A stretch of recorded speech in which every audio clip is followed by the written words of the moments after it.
A critical message to the world from Hakan Fidan. War will have very serious consequences. Foreign Minister Hakan Fidan said regarding a potential war between the U.S. and Israel and Iran. The resumption of war would have very serious economic and political consequences on a global scale. Foreign Minister Hakan Fidan is continuing his meetings in Germany, where he arrived to participate in the third meeting of the Turkey-Germany Strategic Dialogue Mechanism. Minister Fidan met with German Chancellor Friedrich Merz in the capital, Berlin. Minister Fidan held a joint press conference with his German counterpart, Johann Wadephul. Key points from Minister Fidan's remarks. Germany is our largest trading partner in Europe and the second largest globally. We believe we can increase our bilateral trade volume, currently at $50 billion, to $60 billion in the near term. We are pleased with the development of our dialogue and cooperation in the fields of energy and connectivity.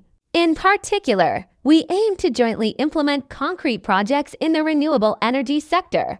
On the other hand, we attach special importance to the diversification and development of our cooperation in the defense industry sector, especially when considering today's conditions. Increased cooperation in this area will further strengthen the strategic nature of our relations. Another key aspect of our diplomatic efforts in the field of security is the fight against terrorism. We believe it is more important than ever for our cooperation in counterterrorism to develop on a clear and results-oriented basis. In keeping with the spirit of our alliance, the contributions of the Turkish community to Germany further enrich the relations between our countries.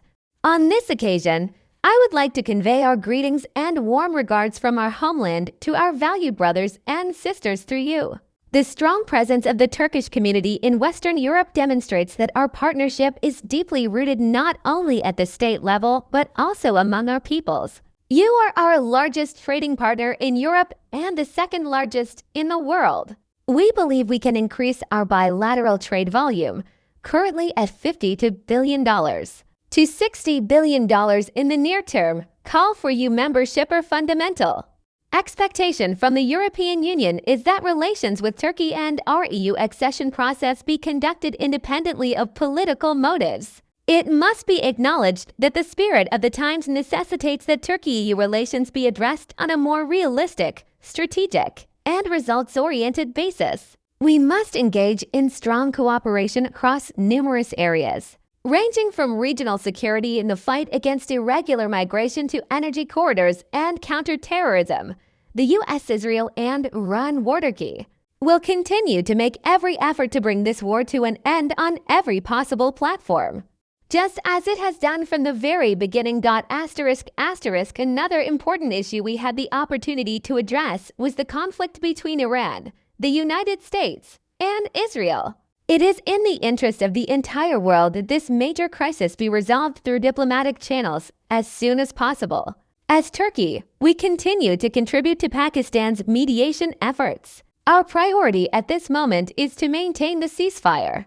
A resumption of the war would have very serious economic and political consequences on a global scale.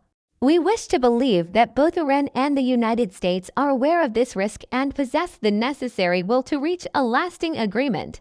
Distinguished members of the press, overcoming the crises in our region is only possible through a comprehensive vision of security and prosperity centered on regional ownership. The current picture of stability emerging in Syria stands as the most recent and concrete example of how peace can be built through regional ownership and collective wisdom. Reaction to Israel's attack on the Sumud fleet. Condemn Israel's attacks on the global Sumud fleet. We strongly condemn this act of piracy, which clearly violates international law. We are faced with a situation that clearly violates international law, maritime security, and the freedom of navigation.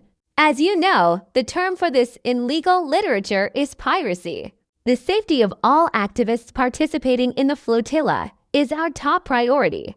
We are in contact with all countries whose citizens are on board the flotilla. We continue to work with our relevant institutions and other countries to ensure the safe return of our citizens.